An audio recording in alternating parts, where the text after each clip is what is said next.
2 Corinthiens 1 verset 22. Il nous a marqués de son sceau et a placé son esprit dans nos cœurs comme garantie des choses à venir.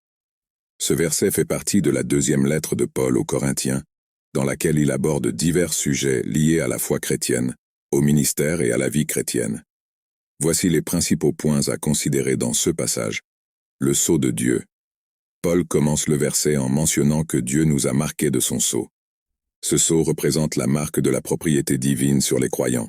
C'est un symbole que nous appartenons à Dieu et que nous sommes ses enfants.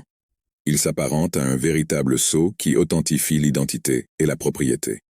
Le Saint-Esprit. Le verset mentionne également que Dieu a placé son esprit dans nos cœurs. Le Saint-Esprit est la 3e personne de la Trinité et joue un rôle crucial dans la vie du croyant. Il nous guide, nous donne du pouvoir, nous réconforte et nous apprend à vivre selon la volonté de Dieu. Assurance des choses à venir. Paul décrit le Saint-Esprit comme une assurance des choses à venir. Cela fait référence à l'espérance de la vie éternelle et à la promesse d'une rédemption complète en Christ. Le Saint-Esprit est la garantie que les croyants sont scellés à l'héritage éternel en Dieu. Ce passage met l'accent sur l'assurance et la certitude du salut des croyants.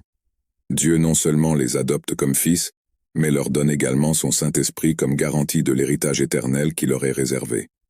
Il offre réconfort et confiance aux chrétiens sur leur chemin de foi, leur rappelant qu'ils sont la propriété de Dieu et qu'ils ont la promesse de la vie éternelle grâce à l'œuvre rédemptrice du Christ et à la présence du Saint-Esprit dans leur vie.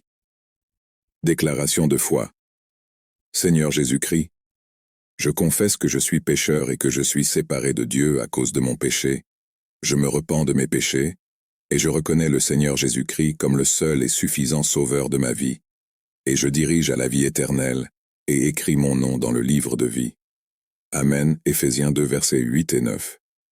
Car c'est par la grâce que vous avez été sauvés par la foi. Et cela ne vient pas de vous, c'est le don de Dieu. Pas des œuvres, de peur que personne ne se vante. 1 Jean chapitre 1 verset 9. Si nous confessons nos péchés, il est fidèle et juste pour nous les pardonner et pour nous purifier de toute injustice.